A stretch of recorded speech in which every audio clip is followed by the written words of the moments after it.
شروع اللہ تعالیٰ کے نام سے جو بڑا مہربان نہایت رحم کرنے والا ہے۔ محترم ناظرین کرام، انشاءاللہ قیامت تک کوئی بیماری نہیں لگے گی۔ قرآن کریم کی ایک ایسی آیت جسے پڑھتے ہی جسم سے ہر بیماری نکل جاتی ہے۔ ہر صبح اور شام کو پڑھیں۔ محترم ناظرین کرام، آج کی اس ویڈیو میں اپنے تمام دیکھنے اور سننے والے ناظرین کے لیے قرآن پاک کی ایک ایسی آیت لے کر حاضر ہوئی ہوں۔ قرآن پاک کی ایک ایسی آیت کے بارے میں آپ کو بتانے والی ہوں کہ انشاءاللہ جس کو پڑھنے سے، جس پر عمل کرنے سے اللہ پاک کے فضل و کرم سے آپ کی ہر طرح کی بیماری دور ہو جائے گی۔ آپ کی ہر طرح کی اندرونی بیرونی جسم میں جس طرح کی بھی بیماری ہوگی، اللہ پاک آپ کو ہر طرح کی بیماریوں سے شفا عطا فرما دے گا۔ ناظرین، جیسا کہ آپ سب کے علم میں ہے کہ آج کے دور میں بیمار ہو جانا کوئی بڑی بات نہیں۔ ایسے لوگ بھی دیکھنے کو ملتے ہیں جن کو بیماری نہیں لگی ہوتی، صحت مند اور تندرست ہوتے ہیں، لیکن اچانک بیماری انہیں گھیر لیتی ہے اور پھر اچانک ان کی وفات ہو جاتی ہے اور وہ اللہ کو پیارے ہو جاتے ہیں۔ اور کچھ لوگ ایسے بھی دیکھنے کو ملتے ہیں جن کو مہینوں تک، سالوں تک بیماریوں نے گھیر رکھا ہوتا ہے۔ یعنی کہ آج کے اس دور میں ہمیں بہت سے لوگ ایسے دیکھنے کو ملتے ہیں جو طرح طرح کی بیماریوں میں مبتلا ہوتے ہیں۔ میں دعا کرتی ہوں کہ اللہ پاک ہم سب کو صحت مند اور تندرستی والی زندگی عطا فرمائے اور ہماری بیماریوں کو دور فرما دے۔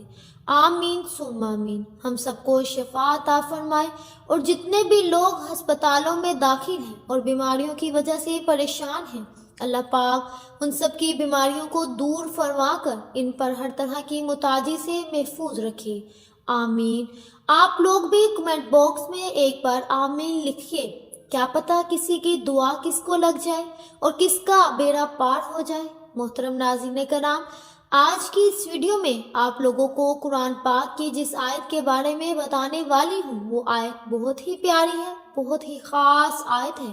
اس کے بارے میں بہت ہی کم لوگ جانتے ہیں۔ اگر آپ لوگ اللہ تعالیٰ کی ذات پر پورا یقین اور بھروسہ رکھتے ہوئے قرآن کریم کی اس آیت پر عمل کر لیتے ہیں تو انشاءاللہ آپ کے جسم سے ہر طرح کی بیماریاں ختم ہو جائیں گی، ہر طرح کی بیماری مر جائے گی۔ ناظرین، یاد رکھیں، اگر آپ کے گھر میں کوئی بھی بیمار ہے تو آپ اس کو ڈاکٹر کے پاس لے جانے سے پہلے آج کا یہ عمل ایک مرتبہ ضرور کر کے دیکھیے۔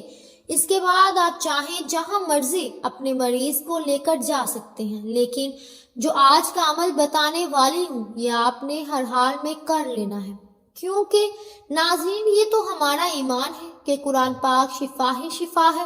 قرآن پاک میں ہر مرض سے شفا ہے، لیکن جس آیت کے بارے میں ذکر کرنے والی ہوں، اس آیت میں ناظرین اتنی طاقت ہے کہ اللہ کے فضل و کرم سے ہر بیمار شخص صحت مند اور تندرست ہو جاتا ہے اور بیماریوں سے پاک صاف ہو جاتا ہے۔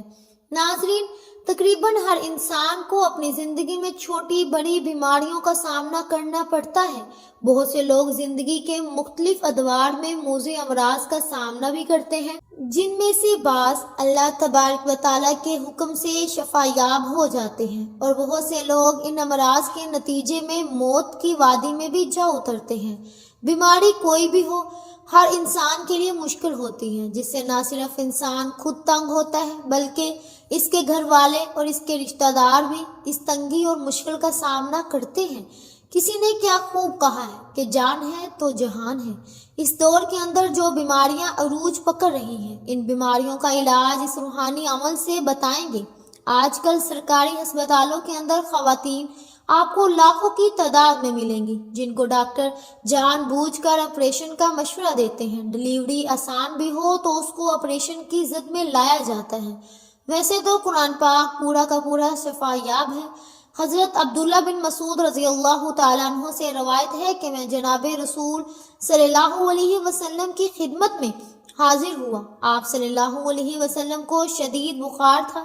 میں نے عرض کیا، یا رسول اللہ صلی اللہ علیہ وسلم، آپ کو اتنا تیز بخار ہے؟ تو آپ صلی اللہ علیہ وسلم نے فرمایا کہ ہاں، مجھے اتنا ہی بخار ہوتا ہے جتنا تم میں سے 2 آدمیوں کو ہوتا ہے۔ میں نے عرض کیا، یا رسول اللہ، آپ کو ثواب بھی دگنا ہے؟ تو فرمایا ہاں یہی بات ہے، مسلمان کو جو بھی تکلیف پہنچتی ہے، کانٹا ہو یا اس سے زیادہ تکلیف دینے والی کوئی چیز ہو، تو جیسے درخت اپنے پتوں کو گراتا ہے، اسی طرح اللہ پاک اس تکلیف کو اس کے گناہوں کا کفارہ بنا دیتا ہے۔ ناظرین، اس طرح ابو اشد سبحانی کہتے ہیں کہ میں مسجد دمشق میں تھا اور اول وقت میں گیا، مجھے شداد بن بنوس رضی اللہ تعالیٰ عنہ ملے، ان کے ساتھ صحابی بھی تھے۔ میں نے ان سے پوچھا کہ اللہ تم پر رحم کرے، کہاں کا ارادہ ہے؟ انہوں نے کہا کہ ہم اپنے ایک بھائی کی عیادت کرنے جا رہے ہیں۔ یہ سن کر میں بھی ان کے ساتھ چل دیا۔ ہم اس مریض کے پاس پہنچ گئے۔ ان دنوں میں نے ان سے پوچھا کہ حالات کیسے ہیں، تو اس نے جواب دیا کہ اللہ کا فضل و کرم ہے۔ سیدنا شداد رضی اللہ تعالیٰ عنہ نے فرمایا کہ جناب رسول صلی اللہ علیہ وسلم فرماتے ہیں کہ اللہ کا فرمان ہے، جب میں اپنے مومن بندے کو آزماتا ہوں اور وہ میری تعریف کرتے ہوئے میری آزمائش پر صبر کرتا ہے تو شفا یاب ہو کر اپنے بستر سے اسی دن گناہوں سے پاک ہو کر اٹھتا ہے جس دن اس کی ماں نے اسے جنا تھا۔ اللہ تعالیٰ اعمال لکھنے والے فرشتوں سے فرماتے ہیں کہ میں نے اپنے اس بندے کو پابند کر لیا ہے اور اسے آزما رہا ہوں، تو اس کی تندرستی کی حالت میں اس کے اعمال پر جو تو لکھتا ہے اسے برقرار رکھو۔ میرے بھائیوں اور بہنوں، ان احادیث سے معلوم ہوتا ہے کہ بیماری سے انسان کے گناہ معاف ہو جاتے ہیں اور اس کے ذریعے انسان کو اللہ تعالیٰ بڑا ہی اجر عطا فرماتا ہے، بشرط کہ وہ اس پر صبر کرے، ناشکری نہ کرے۔ مزید یہ کہ اس کے احسانات میں سے ناظرین ایک احسان یہ بھی ہے کہ بیمار آدمی کی بیماری کی حالت میں ان اعمال کو جن کی وہ تندرستی کی حالت میں کیا کرتا تھا، اجر بغیر کیے ہی ملتا رہتا ہے۔ کسی بھی قسم کی بیماری ہو، اس کا علاج کرانا سنت ہے اور علاج سے کبھی بھی غریز نہیں کرنا چاہیے۔ بحیثیت مسلمان ہمارا ایمان ہے کہ بیماریاں اللہ تعالیٰ کی جانب سے ہیں اور امتحان اور آزمائش ہیں جن کا علاج ادویات سے کرنا چاہیے، تو سنت کے مطابق ناظرین ان کا روحانی علاج کرنا بھی جائز اور مستحب عمل ہے۔ اللہ تعالیٰ کا وعدہ ہے کہ بیماریوں سے شفا بھی اسی کی جانب سے ملتی ہے، اس لیے بندے کو اپنے رب سے ایسے طریقے سے دعا کرنی چاہیے کہ دعا میں تاثیر پیدا ہو جائے۔ تحاشا ادویات کھاتے رہنے سے جب کوئی مرض دور نہ ہو تو دیکھا گیا ہے کہ ساتھ روحانی عمل کرنے سے مرض سے جلد افاقہ ہو جاتا ہے اور مرض جڑوں سے غائب بھی ہو جاتا ہے۔ بس بندے کو دعا کا سلیقہ آنا چاہیے، اس کے اندر عاجزی اور اخلاص ہونا چاہیے۔ ناظرین، جو لوگ اس آیت کو روزانہ پڑھیں اور ایک تسبیح مکمل کرنے کے بعد اس کو پانی پر پھونک مار کر پی لیا کریں تو جہاں ان کو جسمانی امراض سے نجات ملے گی، وہیں باطنی طور پر بھی انہیں سکون ملے گا۔ یہ مرض بے شک دنیاوی الجھنوں پر مشتمل ہو، ان سے نجات کے لیے بندے کو اللہ تعالیٰ پر بھروسہ کرنا چاہیے اور اپنی عبادات اور اذکار میں ثابت قدم رہنا چاہیے۔ اس آیت کو بطور تسبیح کرنے والے خود کو کبھی اکیلا نہیں سمجھتے، ایک طاقت ان کے ساتھ ہر وقت رہتی ہے۔ یہ مایوسی اور ڈپریشن کا بھی مجرب عمل ہے۔ جن لوگوں میں منفی خیالات پیدا ہونے لگ جائیں، ان کے لیے بڑا ہی سود مند عمل ہے۔ ارشاد ربانی ہے کہ جو شخص کسی ایک کی جان بچا لے تو اس نے گویا تمام انسانوں کو زندہ کر دیا۔ ناظرین، قرآن مجید کا ایک وصف یہ بھی ہے کہ اے لوگو، تمہارے پاس تمہارے رب کی طرف سے ایک ایسی چیز آئی ہے جو نصیحت ہے اور دلوں میں روگ ہے، اس کے لیے شفا ہے۔ محترم ناظرین کرام، حضرت ابراہیم علیہ السلام نے بیماری سے شفا کو رب العزت کی نعمت قرار دیا۔ اس حوالے سے ارشاد فرمایا کہ جب میں بیمار ہوتا ہوں تو وہی مجھے شفا دیتا ہے۔ حضرت عیسیٰ علیہ السلام کے معجزات میں ایک معجزہ امراض سے شفا بھی تھا۔ رسول پاک صلی اللہ علیہ وسلم نے امراض تکالیف کے حوالے سے علاج اور اسباب کو اختیار کرنے پر زور دیا تاکہ مسلمان جسمانی، قلبی اور روحانی طور پر صحت مند ہو۔ حضرت جابر رضی اللہ تعالیٰ عنہ رسول پاک صلی اللہ علیہ وسلم سے روایت کرتے ہیں کہ ہر مرض کی دعا موجود ہے، جب مرض کا علاج ہو جائے تو اللہ تعالیٰ کے اذن سے وہ مرض ٹھیک ہو جاتا ہے۔ ناظرین، اس حدیث میں دو باتوں کی طرف اشارہ کیا گیا ہے کہ امراض کے لیے دعا موجود ہو، اسے استعمال کرو، مگر یقین یہی رکھو کہ شفا تو اللہ تعالیٰ کے ہاتھ میں ہے۔ اللہ تعالیٰ نے بڑھاپے کے سوا ہر بیماری کی دعا پیدا کی ہے۔ علی مرتضیٰ رضی اللہ تعالیٰ عنہ سے مروی ہے، کہ اصل علم دو ہی ہیں، علم فقہ تاکہ زندگی گزارنے کا آسان طریقہ معلوم ہو، اور علم طب تاکہ انسانی جسم بیماریوں سے محفوظ اور صحت مند رہے۔ اس بارے میں کسی شک کی گنجائش نہیں کہ امراض سے واقفیت اور ان کے علاج میں مہارت حاصل کرنا مسلمانوں کے تمام معاشرے کے لیے ضروری ہے۔ البتہ ناظرین، علماء نے اس فرض کفارہ قرار دیا ہے کہ اگر بقدر ضرورت چند افراد اس فن میں ماہر موجود ہوں تو بقیہ معاشرے پر سے یہ فرض ساقط ہو جاتا ہے۔ علاج معاجلہ تو بڑا ضروری بات ہے۔ اسلام میں فقط مریض سے ملاقات کرنے کا بھی بڑا اجر ہے۔ فرمان رسول صلی اللہ علیہ وسلم ہے کہ صبح کے وقت ایک مسلمان سے صرف ملاقات اور عیادت کرنا شام تک کے لیے 1000 فرشتوں کی دعا کا مستحق بنا دیتا ہے، اور اس طرح شام کے وقت کسی کو جا کر ملنا صبح تک کے لیے یہی انعام دلواتا ہے۔ اور پھر بس اس پر نہیں بلکہ جنت میں مزید انعام کا وعدہ بھی ساتھ ہے۔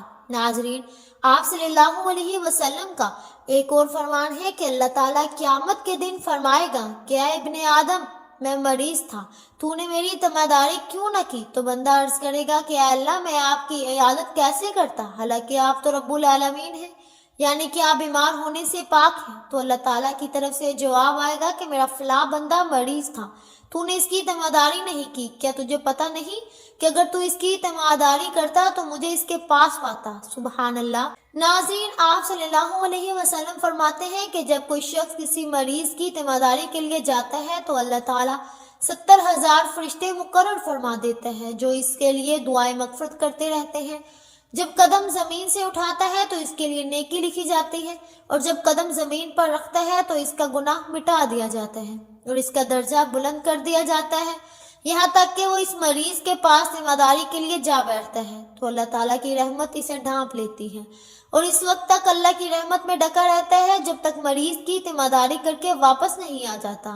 ناظرین، یہاں یہ بات بھی مد نظر رکھیے گا کہ شریعت انسانیت سے مکمل ہمدردی کا نام ہے، اس لیے شریعت نے اس بارے میں مکمل رہنمائی کی ہے، اور ڈاکٹر کی ضرورت، معیار، ذمہ داریوں اور اس کی معاشرتی حیثیت کو اہمیت سے بیان کیا ہے۔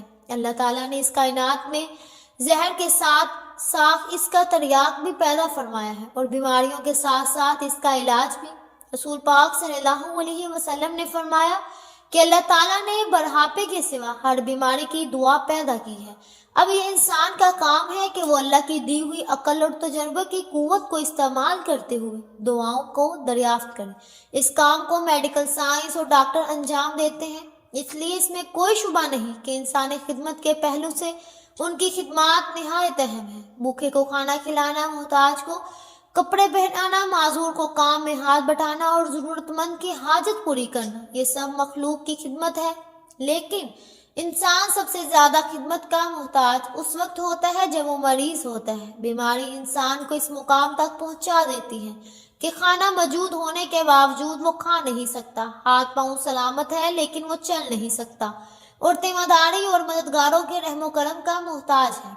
اس لیے رسول پاک صلی اللہ علیہ وسلم نے مریض کی عیادت اور تیمارداری کو بے حد اجر کا باعث قرار دیا۔ آپ صلی اللہ علیہ وسلم نے فرمایا کہ جب تک ایک شخص مریض کی عیادت میں رہتا ہے تو گویا وہ جنت کے باغ میں سے، اس طرح ڈاکٹر گویا اپنی ڈیوٹی کے پورے وقت اس احادیث کا مصادق ہوتا ہے۔ رسول پاک صلی اللہ علیہ وسلم نے یہ بھی فرمایا کہ لوگوں میں سے سب سے بہتر وہ ہے جو لوگوں کو سب سے زیادہ نفع پہنچائے۔ اور ناظرین، کون ہے جو انسانوں کے لیے ڈاکٹر اور معالج سے بڑھ کر نفع دینے والا ہو؟ اس طرح گویا حضور صلی اللہ علیہ وسلم کی بارگاہ سے ڈاکٹر کو خیر الناس یعنی بہترین انسان کا ایوارڈ ملا ہے۔ ان سے بڑھ کر اور کیا اعزاز ہو سکتا ہے؟ ناظرین، واقعہ یہ ہے کہ یہ گروہ انسانیت کا سب سے بڑا محسن ہے، اور اس نسبت سے ان کی تاخیر اور تکریم معاشرے کا فریضہ ہے۔ بعض دفعہ ایسا ہوتا ہے کہ علاج سے جلدی فائدہ نہیں ہوا یا مریض کی موت واقع ہوئی تو لوگ ڈاکٹر سے الجھ جاتے ہیں، اور بعض دفعہ تو ان کو جان کے لالے بھی پڑ جاتے ہیں۔ ناظرین، میرے بھائیوں اور بہنوں، یہ غیر سنجیدہ طرز عمل ہے۔ اس کے لیے علاج تو انسان کے اختیار میں ہے، لیکن صحت اور شفا اللہ تعالیٰ کی مشیت کے بغیر حاصل نہیں ہو سکتی۔ جو شخص جس مقام کا حامل ہوتا ہے، اس نسبت سے اس کی ذمہ داریاں بھی ہوتی ہیں۔ اس لیے ڈاکٹر اور معالج حضرات کو اپنی ذمہ داریوں پر بھی توجہ دینی چاہیے۔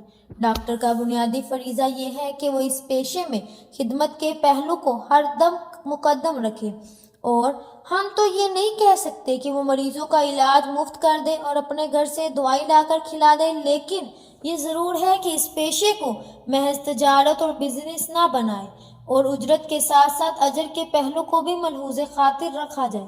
اس وقت تو صورتحال یہ ہے کہ تعلیم اور علاج نے ایک زبردست کاروبار کی صورت اختیار کر لی ہے، اور معاشی کشش کی وجہ سے بہت سے ہوٹل ہسپتالوں میں تبدیل ہو گئے ہیں۔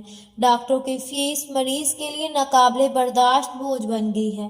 پھر فیس کے سلسلے میں بھی ایک نئی روایت یہ قائم ہو رہی ہے کہ مریض جتنی بار مشورے کے لیے جاتا ہے تو ہر بار فیس ادا کرتے ہیں۔ اس طرح بعض اوقات ہر ہفتے ڈاکٹرز فیس وصول کرتے ہیں۔ پھر آمدنی کے بلا واسطے ذرائع بھی پیدا کر لیے جاتے ہیں۔ دعائیں لکھی جاتی ہیں اور مخصوص دکانوں سے دعا خریدنے کو کہا جاتا ہے تاکہ ان سے کمیشن مل سکے۔ مریض پر بوجھ ڈالنے اور اپنی جیب بھرنے کے لیے بھی ایسا ہوتا ہے، جو کہ دعائیں پہلے لکھی گئی تھی اگر وہ ختم بھی نہیں ہوئی کہ دعائیں تبدیل کر دیں، اور اسی فارمولے کے دوسری دعا جس کا نام کمپنی بدل جانے کی وجہ سے بدلا ہوا تھا لکھ دی جاتی ہے۔ بیچارے مریض کو ڈاکٹر صاحب کی اس ہوشیاری کی خبر بھی نہیں ہوتی۔ یہ بھی دیکھا گیا ہے کہ جتنی دوا مطلوب ہے اس سے زیادہ لکھ دی گئی ہے، اور چند دنوں میں نسخہ بدل گیا اور زائد دعائیں بیکار ہو گئیں۔ یہ بھی ہوتا ہے کہ نقلی دعائیں، یہ ایسی دعائیں جن کی مدت ختم ہو چکی ہے، وہ دے دی جاتی ہیں اور معیاری دعاؤں کی قیمت وصول کر لی جاتی ہے۔ بعض اوقات بے مقصد ٹیسٹ کروائے جاتے ہیں۔ مریض نے اگر کسی دوسرے ڈاکٹر سے ٹیسٹ کرایا ہے تو چاہے وہ رپورٹ 1-2 دن پہلے کی ہو کیوں نہ ہو، لیکن نیا ڈاکٹر پھر سے پورے ٹیسٹ کرواتا ہے، اور یہ بھی ضروری قرار دے دیا جاتا ہے کہ ڈاکٹر نے جس پیتھولوجسٹ کا مشورہ دیا ہے اس کے یہاں سے ٹیسٹ کروایا جائے۔ ان اقدامات میں مخلصانہ جستجو اور تحقیق کا جذبہ شاذ نادر ہی ہوتا ہے۔ اکثر اس کا مقصد زیادہ سے زیادہ کمانا اور اپنی جیب بھرنا ہوتا ہے۔ ایسا بھی ہوتا ہے کہ ڈاکٹر دوسرے ڈاکٹر یا کسی خاص ہسپتال کو مریض ریفر کرتا ہے۔ یہ تمام صورتیں اگر مریض کی بھلائی کے جذبے سے ہو تب تو ان کی افادیت سے انکار نہیں کیا جا سکتا، لیکن افسوس کہ ان سب کا مقصد محض کمیشن کھانا ہوتا ہے۔ دواؤں پر کمیشن، ٹیسٹ پر کمیشن، مریض کے بھیجنے پر کمیشن، اور جہاں جہاں ممکن ہو وہاں سے کمیشن کا حصول۔ ان کمیشنوں اور ان کی بڑھتی ہوئی شرحوں نے مریض کی کمر توڑ دی ہے، اور غریب لوگوں کے لیے ہسپتال جانے کا تصور بھی ایک بوجھ بنتا جا رہا ہے۔ یہ کمیشن کھانا فقہی اعتبار سے رشوت لینا ہے اور قطعاً حرام ہے، اور اس میں واسطہ بننا بھی حرام ہے۔ یاد رکھیے کہ اسلام میں جہاں حقوق اللہ کی اہمیت دی ہے وہیں حقوق العباد کو بنیادی اہمیت حاصل ہے۔ حقوق العباد میں خدمت خلق بنیادی اہمیت کا حامل، اور خدمت خلق کے شعبے میں بیمار اور مریض افراد کا علاج معالجہ اور ان کی خدمت ایک عظیم نیکی ہے۔ اگر ڈاکٹر حضرات اپنے پیشے میں اخلاص اور اصرار کا مظاہرہ کرتے ہوئے اپنی ذمہ داریاں پوری کریں تو بلا شبہ یہ انسانیت کی خدمت اور ایک عظیم نیکی ہوگی۔ ناظرین، اس وقت آپ کو اسکرین پر ایک قرآن پاک کی آیت دکھا رہی ہیں جو سورہ انعام کی آیت ہے، اور سورہ انعام کی آیت نمبر 17 ہے۔ اور ناظرین، اس کا ترجمہ ہے کہ اگر اللہ تجھے کوئی تکلیف پہنچائے تو اس کے سوا کوئی اور دور کرنے والا نہیں، اور اگر تجھے کوئی بھلائی پہنچائے تو وہ ہر چیز پر قادر ہے۔ ناظرین، آپ نے 33 مرتبہ صبح کے وقت اور 33 مرتبہ شام کے وقت اس دعا کو پڑھ کر مریض کے اوپر دم کر دینا ہے۔ انشاءاللہ اللہ پاک کے فضل و کرم سے جیسے جیسے آپ یہ عمل کرنا شروع کریں گے مریض کی بیماری کم ہونا شروع ہو جائے گی، اس کی تکلیف کم ہونا شروع ہو جائے گی، اور اس کے جسم سے آہستہ آہستہ بیماری جڑ سے ختم ہو جائے گی۔ ناظرین، اس عمل کو آپ نے لازمی کرنا ہے، اور آپ صبح و شام یہ عمل ضرور کیجیے گا۔ کوشش کریں کہ اس دعا کو مریض کے سامنے کریں، یا تو مریض خود بھی وظیفہ کر سکتا ہے۔ محترم ناظرین کرام، انشاءاللہ اللہ پاک جلد شفا دے۔ ناظرین، ہم سب جانتے ہیں کہ اللہ تعالیٰ کی بہت بڑی نعمت ہے صحت یابی، لیکن ہر انسان کبھی نہ کبھی کسی نہ کسی مرض یا بیماری میں ضرور مبتلا ہوتا ہے، تو ہمیں اللہ تعالیٰ سے دعا کرنی چاہیے کہ اللہ پاک ہم سب کی بیماریوں کو دور فرمائے اور ہم پر اپنا خاص فضل و کرم عطا فرمائے۔ امید کرتی ہوں کہ آج کی ویڈیو آپ کو بہت زیادہ فائدہ مند پہنچائے گی، آپ کی ہر طرح کی بیماریوں کو دور کر دے گی اور اللہ پاک آپ کو شفا عطا فرما دے گا۔ اپنی دعاؤں میں ہمیں یاد رکھیے اور جاتے جاتے کمنٹ باکس میں اللہ تعالیٰ کے دو صفاتی نام یا رحمان و یا رحیم و ضرور مینشن کر دیجئے، کیونکہ جب اللہ کو ان دو صفاتی ناموں سے پکارا جاتا ہے تو اللہ تعالیٰ کی رحمت جلال میں آ جاتی ہے، اور پھر انسان اللہ سے جو کچھ مانگتا ہے اللہ تعالیٰ اسے ضرور عطا فرماتا ہے۔ اللہ پاک آپ کی بھی ساری جائز حاجات اور خواہشات پوری کریں، آمین یا رب العالمین۔ اگر آپ کو ہماری آج کی ویڈیو پسند آئی تو ہمارے چینل پاکیزہ وظائف کو سبسکرائب کریں، لائک کریں اور شیئر کریں۔ ملتے ہیں اگلی ویڈیو میں، تب تک کے لیے اللہ حافظ۔